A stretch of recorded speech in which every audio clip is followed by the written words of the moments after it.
Foody dot. Hello friends, Assalamu alaikum. Welcome to Foody dot. இன்னைக்கு Foody dotல kids favorite cookies தான் பார்க்க போறோம். இது ஒரு kids gathering or party அந்த மாதிரி இருந்துச்சுனா இந்த cookies நீங்க செஞ்சு கொடுக்கலாம். குழந்தைகளே ரொம்ப இன்ட்ரஸ்டா என்ஜாய் பண்ணி இந்த குக்கி பண்ணுவாங்க. இந்த குக்கீஸை கிட்ஸ்க்கு பிடிச்ச கலர்ல அவங்களுக்கு பிடிச்ச டிசைன்ல எப்படி செய்யலாம்னு பார்க்கலாம் வாங்க. இந்த குக்கி பண்ணுறதுக்கு முதல்ல ஒரு மிக்சிங் பவுல் எடுத்திருக்கேன். அதில் 1 கப் அளவுக்கு அன்சால்டட் பட்டர் எடுத்திருக்கேன். இந்த பட்டர் பார்த்திங்கன்னா நல்லா சாஃப்டாக இருக்கணும். நீங்கள் ஃப்ரிட்ஜ்லேருந்து எடுத்து ஒரு ½ அன் ஹவர் வெளியில் வச்சுட்டு அதுக்கப்புறம் யூஸ் பண்ணுங்கள். இங்கே சீனியை மிக்சியில் பொடியாக்கி வச்சுருக்கேன். அந்த பவுடரை 1 கப் சேர்த்துருக்கேன். இப்போது இது ரெண்டையும் நல்லா ஒன்று சேர்த்து மிக்ஸ் பண்ணிக்கலாம். முதல்ல இந்த மாதிரி இந்த பட்டர்லாம் விஸ்குக்குள்ளே போய் ஒன்று சேர்ந்துக்கும். அதை எடுத்து விட்டு நம்ம மிக்ஸ் பண்ணிக்கிட்டே இருக்கணும். இதை ஒரு 10 நிமிஷம் மாதிரி நம்ம விஸ்க் பண்ணிக்கிட்டே இருக்கணும். அப்போ தான் நமக்கு நல்லா ஒரு க்ரீம் மாதிரி கிடைக்கும். உங்கள்கிட்ட ஸ்டாண்ட் மிக்சர் இருந்தால் யூஸ் பண்ணிக்கோங்க. இந்த மாதிரி குக்கி டோலாம் பண்ணுறதுக்கு அது ரொம்பவே ஈஸியாக இருக்கும். இப்போது நம்ம பட்டர் பார்த்திங்கன்னா நல்லா க்ரீமி அண்ட் ஃப்ரோத்தியாக நல்லா ரெடியாக இருக்குது. இப்போ இது கூட ஒரே ஒரு முட்டை ஆட் பண்ணுறேன். இப்போ 5 மினிட்ஸுக்கு திரும்பவும் நல்லா விஸ்க் பண்ணிக்கலாம்.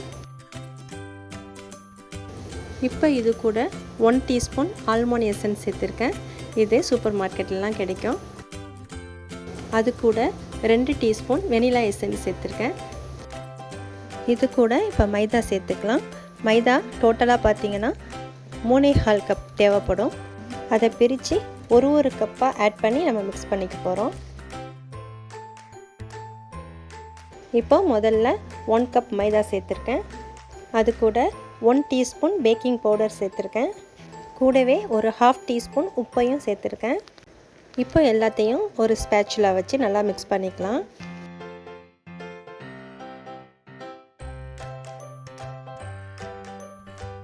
நம்ம முதல்ல 1 கப் மைதா ஆட் பண்ணிட்டோம்.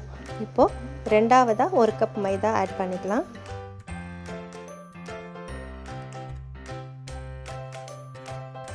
இதை நல்லா மிக்ஸ் பண்ணிவிட்டேன். இப்போ 3வது கப் மைதாவையும் இதில் ஆட் பண்ணிக்கிறேன். இந்த டோவை தொட்டோன்னா கையில் ஒட்டக்கூடாது. அதுதான் கரெக்டான கன்சிஸ்டன்சி. அது வரைக்கும் நம்ம கொஞ்சம் கொஞ்சமாக இந்த மைதாவை ஆட் பண்ணி மிக்ஸ் பண்ணிக்கிட்டே இருக்கணும். இப்போது ஆல்மோஸ்ட் ரெடி ஆகிடுச்சு. இப்போ கடைசியாக நம்ம எடுத்து வச்சுருந்த 1/4 கப் மைதாவை இதில் ஆட் பண்ணிக்கலாம். அவ்வளோதான். இப்போ நம்ம எடுத்து வச்சுருந்த 3/4 கப் மைதாவையும் உள்ளே சேர்த்தாச்சு.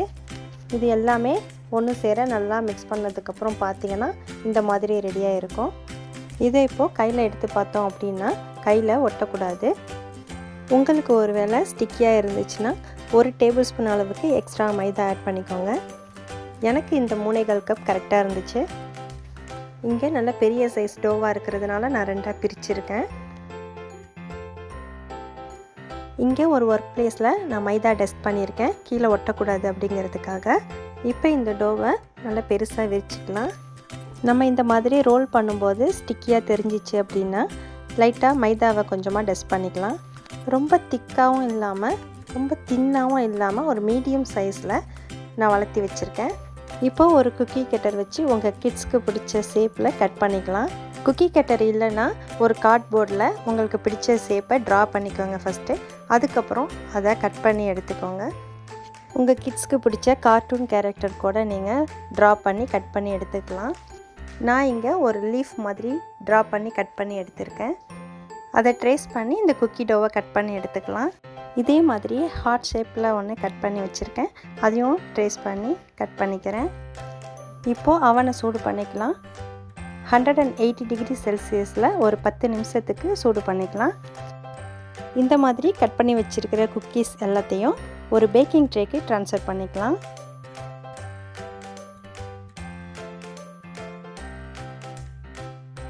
இப்போ நம்ம ரெடி பண்ண அந்த லீஃபையும் ட்ரேக்கு மாற்றிடலாம்.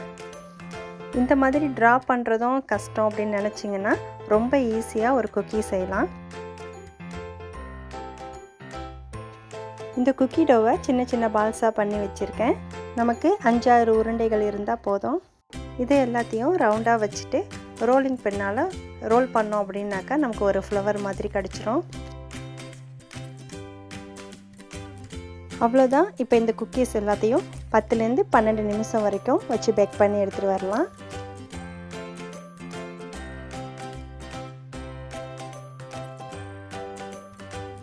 இப்போ நம்மளோட குக்கீஸ் எல்லாத்தையும் நல்லா சூப்பராக பேக் பண்ணி எடுத்துகிட்டு வந்தாச்சு. இனிமேல் இதுக்கு மேலே ஒரு ஐசிங் பண்ண போகிறோம். அதுக்கு இங்கே ஒரு பவுலில் ராயல் ஐசிங் மிக்ஸ் எடுத்திருக்கேன். இதை முட்டையோட வெள்ளைக்கரு இருக்குல்ல, எக் ஒயிட், அதுக்கும் சீனியும் சேர்த்து வீட்டிலையே பண்ணலாம். ஆனால் நான் இன்றைக்கி வெளியில் தான் வாங்கியிருக்கேன். இதில் கொஞ்சம் கொஞ்சமாக தண்ணி சேர்த்து மிக்ஸ் பண்ணிக்கலாம். கொஞ்சம் அதிகமாக தண்ணி சேர்த்துட்டா கூட சரியாக வராது. அதனால் தண்ணியை பார்த்து சேர்த்துக்கோங்க. இப்போ இதுக்கு தேவையான அளவு தண்ணி சேர்த்து இந்த அளவுக்கு மிக்ஸ் பண்ணி வச்சுருக்கேன். இதை ஒரு 5 நிமிஷம் கைவிடாமல் நல்லா மிக்ஸ் பண்ணிக்கிட்டே இருந்தோம் அப்படின்னா இந்த மாதிரி நைஸ் அண்ட் ஸ்மூத் பேஸ்ட் நமக்கு கிடைக்கும். இதில் 1 or 2 drops vanilla essence add பண்ணிக்கிறேன். அவ்வளோதான், இந்த ஐசிங் ரெடி ஆகிடுச்சு. இதை இப்போது பைப்பிங் பேக்குக்கு ட்ரான்ஸ்ஃபர் பண்ணிக்கிறேன்.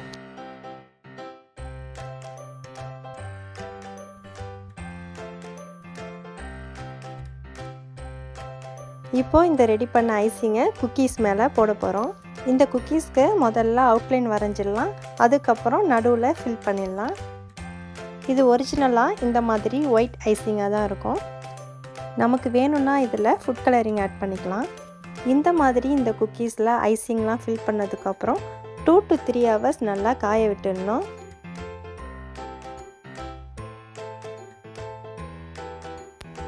இப்போ நல்லா காஞ்சிடுச்சு.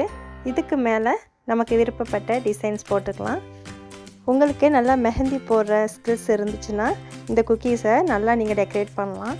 நான் என்ன பண்ணியிருக்கேன் அப்படின்ட்டு பார்த்தீங்கன்னா, குழந்தைங்களுக்கு மோட்டிவேட் பண்ணுற மாதிரியான வேர்ட்ஸ் எழுதியிருக்கேன். எனக்கு தெரிஞ்ச சின்ன சின்ன டிசைன்ஸ் போட்டு டெக்கரேட் பண்ணியிருக்கேன். அவ்வளோதான் ஃப்ரெண்ட்ஸ். இந்த குக்கீஸ் பார்க்குறதுக்கு மட்டும் இல்லை, சாப்பிட்றதுக்கும் டேஸ்டியாகவே இருக்கும்.